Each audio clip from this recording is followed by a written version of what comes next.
감사합니다. 오늘 제목이 한 사람입니다. 바울 같은 한 사람, 또 바울에게 디모데 같은 한 사람을 하나님이 바울에게 붙였습니다. 우리 12월 캠프하면서 우리 지역에서나 계층에서 이런 중요한 한 사람을 찾는, 또 만나게 되는 그런 캠프 되길 바랍니다. 그러려면 제일 먼저 우리 개인의 망대입니다. 왜 하나님이 디모데 같은 그런 중요한 한 시대를 살릴 제자를 바울에게 붙였냐면, 바울이 그런 사람이거든요. 하나님의 모든 응답과 축복은 만남에서 다 이루어집니다. 그러면 어떻게 개인을 세워야 되냐?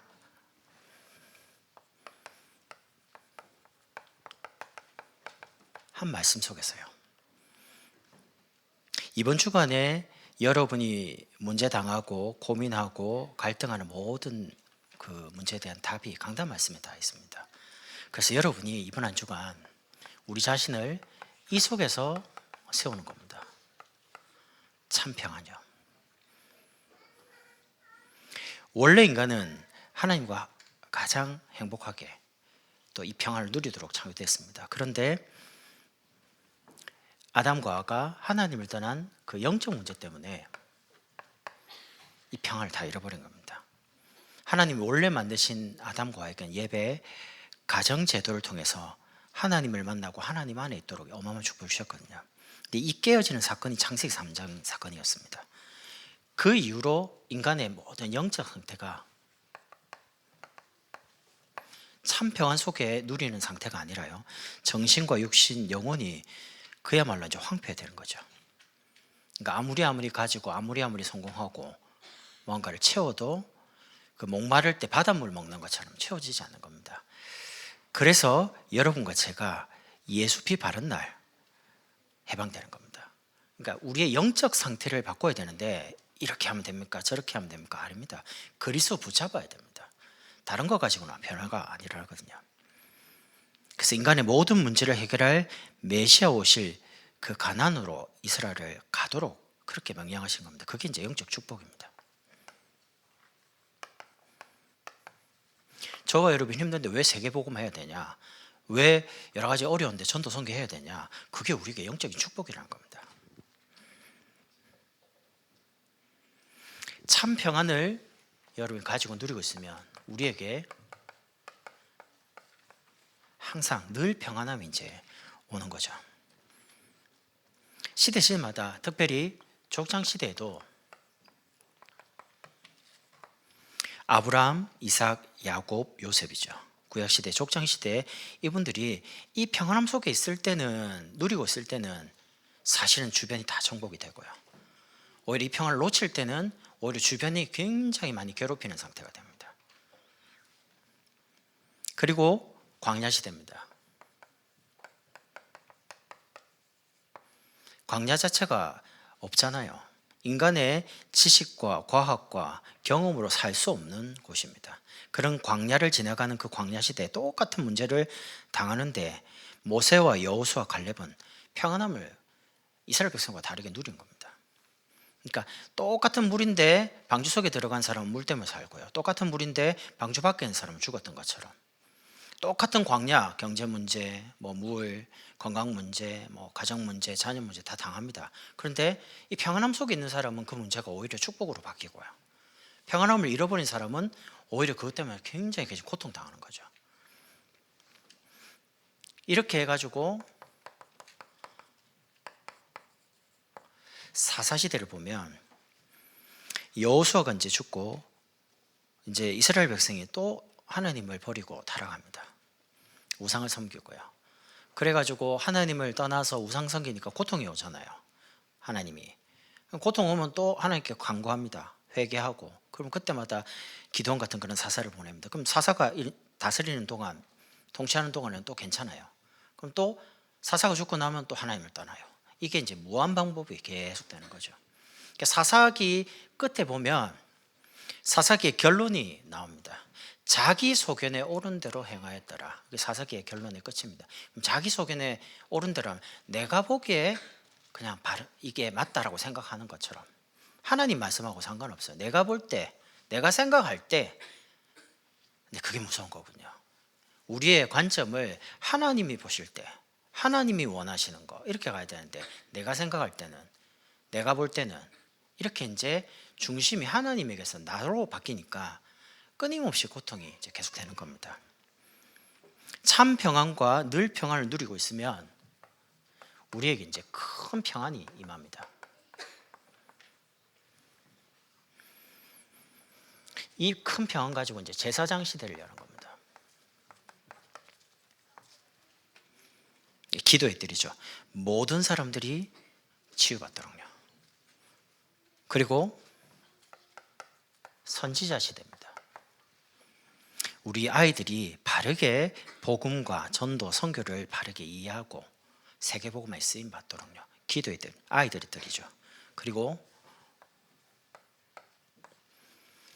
왕시대입니다. 237 다민족 이방인 애들입니다. 미국은 다민족 국가이기 때문에 뭐 그렇게 표현할지 모르는데 우리나라도 더 이상 단일 민족이 아닙니다. 우리가 빨리 의식을 우리는 단일 민족이다, 한국 사람만 있다라고 생각을 하면요, 큰 오산이 됩니다. 왜냐하면 지금 오산 안에도 굉장히 다민족들 많고요. 지금 한국 사람이 일을 하지 않는 곳에 지금 베트남, 그리고 말레이시아, 뭐 필리핀, 뭐 태국 사람 많이 들어와 있습니다. 가사도우미부터 시작해가지고 지난번에 필리핀에서 한 100여 명 들어왔죠. 뭐 배워가지고 지금 하잖아요. 그럼 뭡니까? 그 가정으로 들어가서 방문 요양하는 분들도 한국 사람이 주로 했습니다. 근데 이제 앞으로 외국 사람으로 다 바뀝니다. 왜냐하면 한국 사람 안 하려고 하니까요. 그럼 벌써 일자리부터 이제 그렇게 바뀌기 시작하는 거죠. 그러려면 해외에서 한국으로 많이 이제 데려오기 시작합니다. 지금 이제 숫자가 더 늘어날 겁니다. 그러니까 이게 이제 기회라는 거죠. 우리가 나가서 하는 것도 선교지만 와 있는 다민족을 복음 깨닫게 하고 복음을 이해시켜서 전도를 체험시켜서 본인 나라 가서 할 수 있도록 만들어주는 것들을 교회에서 준비를 안 해주면, 우리 교회 이름이 다민족 교회잖아요. 그럼 나중에는, 지금은 뭐 중어, 그 다음에 영어, 앞으로 또 일어, 스페니시, 그 다음 러시아 해야 되겠죠. 다민족 교회니까 다민족 그런 사람들이 와서 함께 예배도 드리고 전체 예배도 드려야 되지만 각 나라 언어별로 또 예배를 각자 드려야 되잖아요. 그래서 우리 시찰에 보면 러시아 말을 하고 계신 목사님 2분 계세요. 12월 달 우리 말에 한 분 오셔가지고 이제 하실 건데, 제가 이제 우리 교회에서 이번 주에 시찰 모임을 하고요. 이제 잠깐 커피 마시면서 뭐 대화를 했는데, 대화가 안 돼가지고요. 왜냐면 한국말 얼마 이해합니까? 그러니까 가만히 있더라고요. 내가 질문한 걸 이해를 못한 건지. 그래서 10%, 20%, 30% 이러니까 20% 이라더라고요. 그 말은 감사합니다, 안녕하세요 뭐 이런 것만 알아듣고 나머지는 이해 안 해. 그래서 내가 이제 핸드폰을 꺼내서 러시아 말 있잖아요. 이거 갤럭시가 좋은 게 이게 한국말로 하면 바로 이제 러시아 말로 나오거든요. 막 말했는데 이게 통역 이상한 거예요. 세상적인 이 통역은 잘 되는데 이 교회에서 쓴 단어를 써가지고 뭐 이렇게 저렇게 하니까 한참 보더니 이렇게 고개를 자기가 팝하고 가지고 또 다시 해가지고 저한테 이래고 대화를 1시간 동안 하는데 실제 대화는 한 20분밖에 안 했어요. 이제 통역하는 게 이제 한참 걸렸는데, 근데 본인에게 제일 어려운 게 뭐냐라고 하니까 한국어를 배우고 싶은데 힘들대. 그래서 제가 그랬습니다. 우리 교회 한국어 가르쳐 주는데 오시라고 내가 그랬죠. 그러니까 그러냐고. 왜냐하면 배우고 싶은데 사실 그런 기회가 없대요. 그리고 두 번째 힘든 게 비자 문제예요. 전 정확하게 비자 잘 모르는데 H2 비자라고 합니다. 1년에 한 번씩 뭐 갱신을 해야 되나 봐요. 근데 그것도 계속 갱신을 할 수는 없고, 그러니까 그거 갱신할 때마다 서류 준비해서 가서 뭐 갱신하고 이런 부분 때문에, 그래서 자기는 이제 F4 비자로, F4는 뭡니까? 그러니까 내가 뭐라 말하는데 못 알아들어갖고 이제 인터넷 쳤죠. 근데 그걸 하니까 그건 조금 오래 기간을 두고 한 번씩 이렇게 하는 겁니다. 그러려면 그거는 이제 교회에 있는 우리 장로님들의 기업에서 조금 뭔가 도움을 주시면 가능하거든요. 그래서 제가 보면서 이런 언어를 가지고 있는 좋은 또 저기 이제 중앙아시아에서 우리 RTS 출신 목사님입니다. 그냥 같은 공부를 했기 때문에 우리 같은 동문이시죠. 그래서 제가 보면서 앞으로 더 많은 다민족들이 한국으로 많이 올 겁니다. 하나님이 왜 자꾸 한국을 전 세계로 K-팝, K 뭐 음식이라고 계속 띄우냐면 세계복음화라고요. 다른 이유는 하나도 없습니다. 우리나라 음식을 저 미국 사람, 유럽 사람은 옛날에 음식이라고 취급도 안 했습니다. 그런데 지금 비빔밥 먹고 싶어서 한국 찾아오고요. 영국 사람, 그 콧대 높은 영국 사람이 한국의 길거리 붕어빵 하나 먹어보려고, 떡볶이 하나 먹어보려고, 호떡 하나 먹어보려고 그 유튜브 보고 실제로 한국에 대한 와가지고 뭐 이게 2050년 한국이냐면서 막 정류장에서 에어컨 나오고 뭐 충전기 하고 이러니까 다른 세계 같거든요. 미국 가보십시오. 충전기가 어디 있고 뭐 그 비 있는 그런 게 어디 있습니까? 그건 다 맞아야 되는데요. 그러니까 이제 다른 부분이죠. 하나님이 저와 여러분 우리나라를 지금 계속 뭔가 이미지를 세계에 띄웁니다. 이유는 복음 말하라고요. 이 기회를 절대 놓치면 안 돼요. 그래서 전 세계 젊은 사람들이 계속 옵니다. 우리 젊은 나이에 있는 사람, 그 사람들이 우리나라 언어를 배우고 싶어 하고요. 우리나라 문화를 배우고 싶어 합니다. 근데 우리나라 문화는 다 유교 문화거든요. 뼛속까지. 그러니까 이런 부분에 복음을 한국말로 전하고 이분들이 복음적인 뭔가 정서나 세계 복음화의 중요한 걸 가지고 갈 수 있도록 우리 개인을 그렇게 만들어야 되는 겁니다. 그리고 우리 후대를 그렇게 세우는 거죠. 두 번째는 제자의 망대입니다.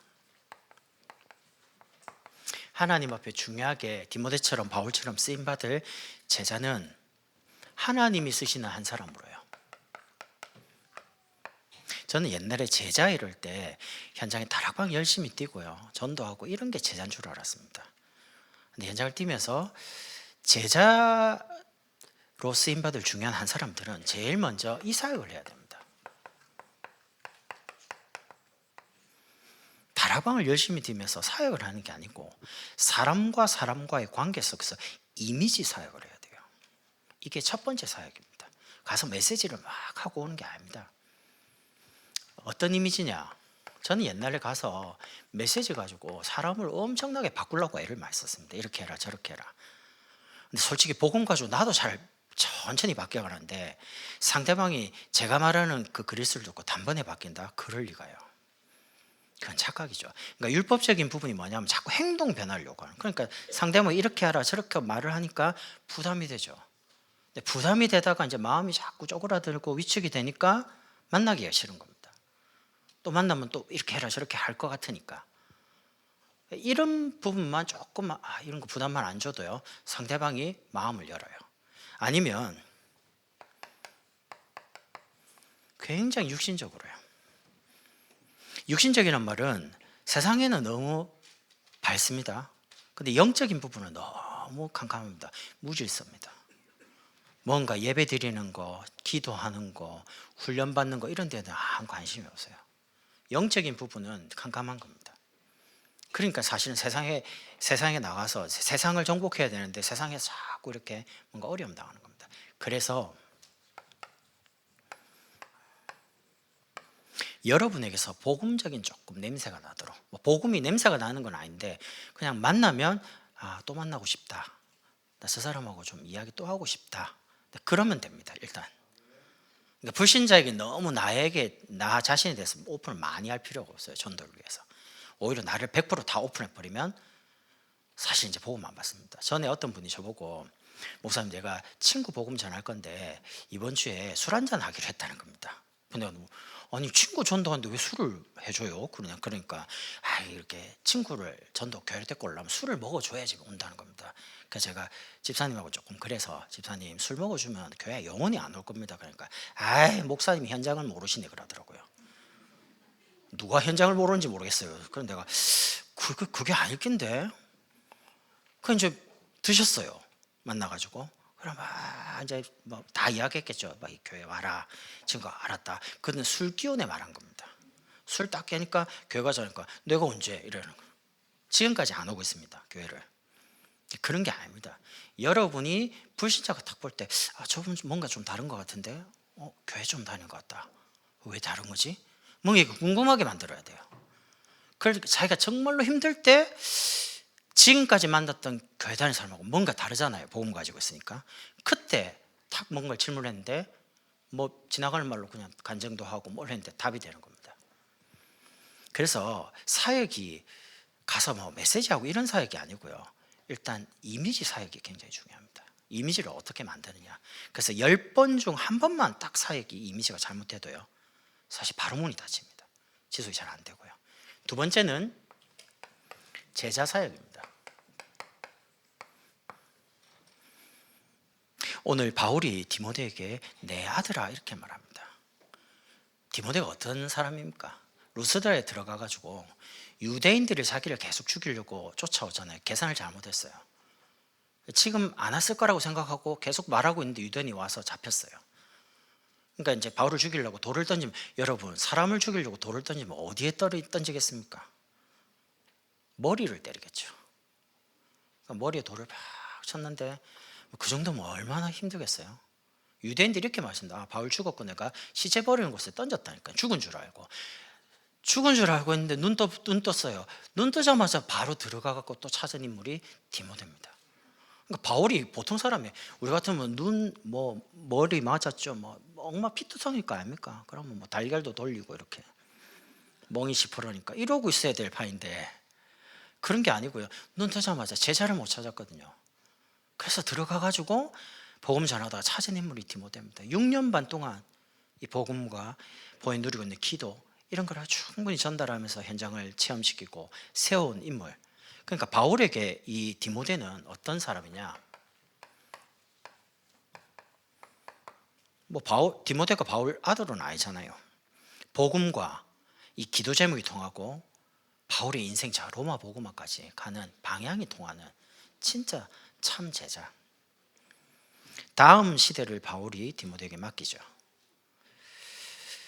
그러면서 그리스도 예수에는 은혜 속에 강하고 이렇게 나옵니다. 여러분이 참 평안, 늘 평안, 큰 평안, 이 은혜 속에 쭉 있으면 그 은혜 속에서 나타난 결과가 뭐냐면 말씀 성취입니다. 왜냐하면 여러분이 이 말씀을 늘 마음에 담고 계시잖아요. 그럼 살아가면 말씀이 성취되기 시작합니다. 문제는 오는데 평안함 속에 거해요. 문제는 오는데 거기 문제를 넘어서요. 큰 평안이 임하니까. 말씀이 성취되고요. 여러분이 그 말씀을 붙잡고 기도한 그 부분이 응답으로 확인이 됩니다. 왜냐하면 이번 주에 성취될 말씀을 하나님이 제목으로 줬기 때문에. 그럼 이제 그 응답을 받으면 그 응답 받다는 증거로 하나님이 사람을 만나게 합니다. 그럼 이제 별말 안 했는데 딱 말을 하면 답이 돼요. 전도죠. 요 사모늘이 삶의 열매로 계속 나와요. 사모늘은 오늘의 깨달음, 말씀, 오늘의 기도, 오늘의 전도, 적는 것도 사모늘이지만 그건 적는 거고요. 이 세 가지를 누리고 있는 은혜 속에 있으면 충성된 사람에게 부탁하라. 하나님이 여러분을 증인으로 세우는 겁니다. 제자에게 왜 제자를 붙이시냐? 제자가 이 응답을 누리고 있기 때문에 하나님이 준비한 제자를 붙이게 되는 겁니다. 이렇게 해가지고 세 번째는 하나님이 기뻐하시는 이제 전도사에게 같이 쓰임 받는 겁니다. 하나님이 쓰시는 일꾼은 오늘 세 가지로 나옵니다. 3절을 보면 너는 그리스도 예수의 좋은 병사로, 군인은 나라에서 불렀잖아요. 왜요? 싸우기 위해서 불렀습니다. 그리고 훈련도 하고, 그리고 먹는 거, 입는 거, 자는 걸 국가가 책임집니다. 하나님이 여러분을 군사로 부를 때는, 병사로 부를 때는 여러분의 필요한 걸 하나님이 다 준비해 놓고 채우신다는 전제하에 부른 겁니다. 그럼 이제 우리가 할 거는 싸우는 거죠. 육신적인 싸움이 아니고 하나님의 나라를 위해 부름받았다면 영적인 이제 싸움을 평안함 가지고 한 주간 계속 누리는 겁니다. 이거를 두 번째는 이제 경기하는 자죠. 경기라는 거는 뭐 100m 달리기 아니면 마라톤 이러면 그 코스가 있고요. 뭔가 룰이 있습니다. 그 경기의 룰을 지키고 제일 먼저 도착한 사람 1등하죠. 이기는 싸움입니다. 하나님이 여러분과 저를 이 237과 담조 또 치유교육 전도에 중요한 경기에 하나님 불렀단 말이죠. 그럼 이제 여기에 끝이 있습니다. 도달하면 이제 하나님이 이제 열매를 주시는 거죠. 그리고 농부는 씨앗 불어넣고 열매 낼 때까지 계속 땀 흘리고 수고하는데 이제 제일 중요한 건 열매가 나면 제일 먼저 누가 먹습니까? 농부가 먼저 먹습니다. 여러분 현장에 뭐 어려움도 없고 사건도 생기고 이런저런 문제가 있죠. 근데 여러분에게 만약에 디모데 같은 제자가 한 명이 세워졌다. 모든 현장에 일어나는 거 싹 없어집니다. 여자분이 임신을 해가지고 해산할 때 어마어마한 고통을 겪잖아요. 근데 신기하죠. 해산하고 어마어마하게 고통을 겪어가지고 애를 탁 낳고 키우면서도 어마어마하게 힘든데 또 가지고 싶다 그래요. 왜 그렇습니까? 그 힘든 거 그게 낳고 나니까 싹 잊어버리는 겁니다. 중요한 제자를 탁 만났는데 그동안 전도를 위해서 제자를 위해서 기도하고 현장에 사역했던 부분이 힘든 게 많잖아요. 있을 수 있잖아요. 그러니까 싹 잊혀지는 겁니다. 왜냐하면 그 제자 한 명 때문에. 여러분에게 이런 제자가 한 명 생겨지면 여러분에게 있는 여러 가지 문제 사건이 더 이상 문제로 사건을 안 여겨집니다. 전에 권사님 그러대 본인이 복음을 전하고 본인이 우리 교회 그 전도한 사람 교회 와서 부르시는데 세례를 받고 집사가 되고 권사가 되는데 그 사람 얼굴만 쳐다봐도 기쁘대요. 교회 와서 너무 기쁘대요. 그런 겁니다. 여러분이 밥을 안 먹어도 여러분 자녀가 막 맛있는 거 잘 먹고 건강하면 막 뭔가 이렇게 내가 배부른 것처럼 그런 마음이죠. 그래서 이 세 가지 가지고 여러분이 지속하는 겁니다. 군사로 영적 싸움하고 경기 이기는 싸움입니다. 절대 지지 않습니다. 딱 말씀을 따라 기도 응답 따라 만남이 정확하게 주어져요. 조금만 기다리고 있으면 열매 맺게 합니다. 그러면서 제일 중요한 게 여러분이 만나는 그 사람의 상대방의 영적 상태를 파악하는 게 굉장히 중요합니다. 이 사람이 지금 배가 아픈데 계속 머리 만지면 안 되죠. 이 사람에게 정말 필요한 게 뭐냐라고 할 때 돈도 있고요, 많이 배우고 성공하고 다 있습니다. 딱 하나 없습니다. 복음만 없습니다. 근데 일단 제자는 이 사람이 어떤 상황 속이라도 그리스도 만나면 이 사람은 치유될 수 있다는 확신이 있어야 됩니다.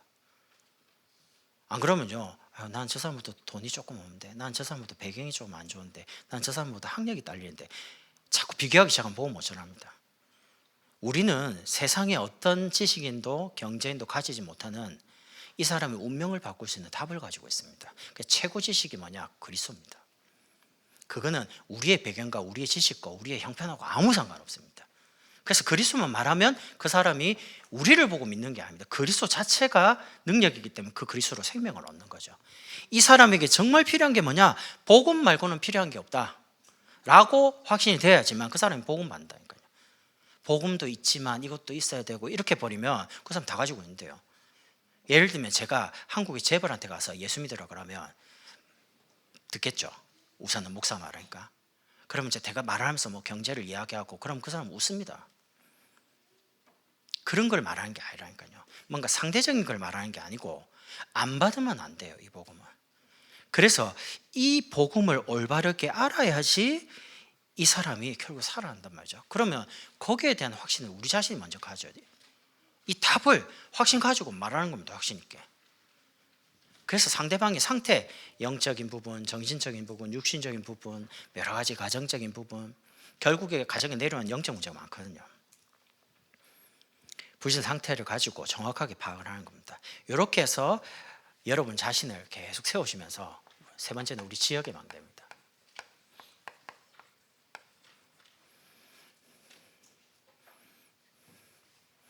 지역의 어떤 시간표는 다르겠지만 교회가 한 방향으로 이렇게 준비를 하고 하면 좋겠습니다. 첫 번째는 우리 지역을 치유하는 겁니다.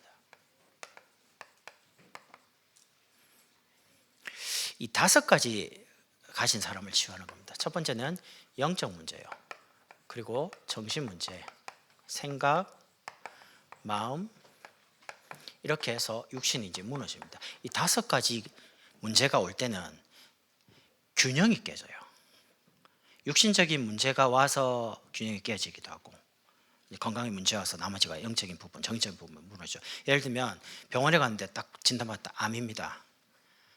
그러면 거의 대부분의 사람은 딱 듣자마자 내가 암이구나, 죽겠구나 라고 생각한다. 그럼 죽습니다. 그런데 이상하죠. 제가 TV를 이번 주에 잠깐 식사하면서 뭘 봤는데요, 위암 4기예요. 병원에서 2개월 산다고 했습니다. 신기하죠. 이 사람 생각이 내가 너무 지금까지 몸을 안 돌보고 이제 막 살아왔구나, 이제는 좀 몸을 돌봐야 돼. 아니 죽는다고 그러는데 무슨 몸을 돌봐요. 2개월밖에 못 산다고 그러는데. 근데 이분이 내가 위가 너무 안 좋구나, 그러니까 이분이 언뜻 생각날 때 마 있잖아요. 끈적끈적한 그거를 하루도 안 빠지고 이렇게 구해가지고 계속해서 먹었대요. 근데 지금 몇 년 살고 있냐? 10년 동안 계속. 그럼 마 먹었으니까 위암이 지었다. 제 말은 그 말이 아닙니다. 이분의 생각입니다. 의사가 유튜브에서 뭐라고 하냐? 우리의 생각이 굉장히 중요하대요. 이거 할 수 있다, 이거 된다, 고칠 수 있다 라고 하면 몸이 거기에 반응을 한대요. 뇌가 할 수 없다, 안 되겠다, 죽겠다, 몸이 벌써 죽는 쪽으로 반응을 한대요. 그래서 우리가 말하는 게 우리 귀에 들리고 말하는 게 귀에 들리고 이게 이제 계속 반복되죠. 그럼 이제 뇌가 거기에 이제 맞게 딱 세팅이 되는 겁니다. 그럼 안 되는 건 안 되는 쪽으로 이렇게 계속 세팅이 돼요. 그래서 여러분이 믿음의 말이 굉장히 중요하고요. 여기까지 불신앙의 말이 나와도 말을 안 하는 게 중요합니다. 그래서 저는 오늘 아까 집사님 말씀 간증하면서 그런 것처럼 이성적으로 우리가 생각하는 부분이 맞는 게 불신앙이다. 말도 안 되는 게 그게 신앙이다. 하나님의 말씀하고는 우리 삶하고 너무 안 맞는 것 같죠. 근데 지나고 보면 다 맞습니다. 저는 옛날에 강단에서 선포된 말씀하고 나하고 너무 안 맞더라고요. 솔직히 저거는 목사님이 하는 말이지 나는 저건 아닌 것 같다. 제가 옛날에 그래 살 때는 너무 힘들고 가난하고 어렵고 마음도 어렵고 문제도 많고 사건도 많고요. 근데 어느 날 저 말씀이 하나님 내게 주신 말씀이 맞다면 내가 저 말씀을 붙잡고 응답을 받아야 되겠다라고 언약을 마음에 담기 시작했습니다. 기억을 하고 늘 보기도 하고 암송도 하기도 하고 녹취도 하기도 하고. 근데 이게 이제 쌓이잖아요. 쌓이는데 어느 날 마음에 믿음이 생기더라고요. 그래서 저는 그 로마서 말씀이 맞아요. 믿음은 들음에서 나고 들음은 그리스도의 말씀으로, 그리스도에 관련된 말씀을 계속 들으면 생각이 자꾸 바뀌어요. 그러니까 행동은 나중에 따라오는데 생각이 바뀌니까 마음이 용기도 생기고 희망도 생기고 하나님이 하실 거는 믿음도 생기니까 그 다음에 행동이 따라와요. 행동이 거기에 믿어지면서 따라오니까 하나님의 역사가 일어나기 시작하는 겁니다. 그래서 여러분이 이 5가지 중에 하나로 균형이 딱 깨지면 병이 들죠. 그러면 병이 들면 저도 옛날에 보니까 교회가 가기 싫어요. 일단 예배가 그렇게 가야지 생각하는데 몸이 반응을 안 해요. 그럼 이제 금요일 토요일까지는 주일인데 교회 가야지 하는데 토요일 되면 내일 가야 될 텐데 내가 눈 떴는데 이제 알람은 많이 맞춰놓고 눈 뜨잖아요. 그럼 조금 이따 가야지 하면 눈 떴는데 9시 지나고 막 11시 지나고. 옛날에 오후 예배 부산에서 할 때 오후 예배면 아침에 엄청 일찍 가야 되거든요. 그럼 이제 1부 딱 가야 되는데 놓쳤어요. 2부 가야지 조금 있다가. 또 2부 지났어요. 뭐 3부 가야지. 또 지났어요. 이러면 이제 오후 예배 가고 이래 되는 거죠. 왜 그러냐? 영적인 힘이 없는 겁니다. 그래서 히브리서 10장 32절 39절에 보면 여러분 나중에 집에 가서 한번 읽어보십시오. 여기 이렇게 나옵니다. 히브리서 10장 32절에 너희가 빛을 받은 후에 고난의 큰 싸움을 견뎌낸 것을 생각해라. 그리스도의 빛을 받았습니다. 그러면서 많은 고난과 어려움을 통과했어요. 통과했는데 문제는 여러 가지 이제 지나가면서 어려움이 많죠. 그러면서 35절에 너희 담대함을 버리지 말라. 왜냐하면 그 담대함을 가지고 큰 상을 받게 되는데 38절 이렇게 나옵니다. 믿음으로 말미암아 살리라. 또한 뒤로 물러가면 내 마음이 그를 기뻐하시면, 우리가 살아가다 보면 어려우니까 마음이 위축되잖아요. 그럼 위축되니까 잠시 머무를 수는 있어요. 힘이 드니까. 그런데 머물러서 있다가 하나님 주시는 말씀을 가지고 용기를 얻고 힘을 얻어서 앞으로 가는 사람이 있고요. 위축되다가 뒤로 물러나는 사람이 있어요. 뒤로 물러난다는 말이 뭔 말입니까? 말씀의 자리에서, 예배의 자리에서 하나님이 주시는 답을 얻고 힘을 얻는 자리에서 조금씩 자기도 모르게 멀어지는 겁니다. 한 번, 두 번, 세 번, 네 번이 어느 날 쌓이는데 이제는 하나도 하나님 말씀이 안 들리는 겁니다. 이제 마귀가 좋아하는 거죠. 그러면 이제 그때부터는 모든 사람들의 말 환경이 전부 다 자기 이제 힘들게 쪼여오는 족쇄같이 느껴지기 때문에 벗어나려고 그래요. 어디요? 복음의 자리에서 벗어난단 말이죠. 그러니까 결론이 이렇게 나옵니다. 39절 우리는 뒤로 물러가 멸망할 자가 아니요 오직 영혼을 구원함에 이르는 믿음을 가진 자니라. 그리스도를 통해서 구원도 받았고 이제는 복음 없이 죽어가는 사람을 살리는 어마어마한 사람인데, 그래서 여러분과 제가 지난주에 말씀처럼요, 우리의 환란을 벗어나서 마귀가 주는 여러 가지 문제에 잡혀가지고 거기서 죽을 인생이 아니고 하나님 존귀한 자로 불렀기 때문에 어떻게 됩니까? 이제는 일어나가지고 힘들 때 잠깐 쉬면 돼요. 근데 뒤로 가면 안 돼요. 쉬는 거랑 뒤로 가는 거랑 달라요. 잠깐 앞으로 가려고 하는데 너무 바람이 거세고 문제도 많고 환란이 있으니까 조금 나 자신을 준비하고 세우고 정비하려고 하는 거랑, 내가 안 되겠다, 도망가야겠다. 여러분, 신앙생활 딱 도망가죠. 마음이 일단 도망가야겠다 생각이 딱 되면 그때부터 마귀가 가만 안 둡니다. 이 사람을 영원히 죽일 때까지는 딱 계속 쫓습니다. 그래서 야고보서에 마귀를 대적하라, 그러면 너희를 피하리라. 싸워서 이기는, 내가 마귀와 싸워야지 무조건 이깁니다. 근데 뒤로 딱 가려고 그러면요, 죽습니다.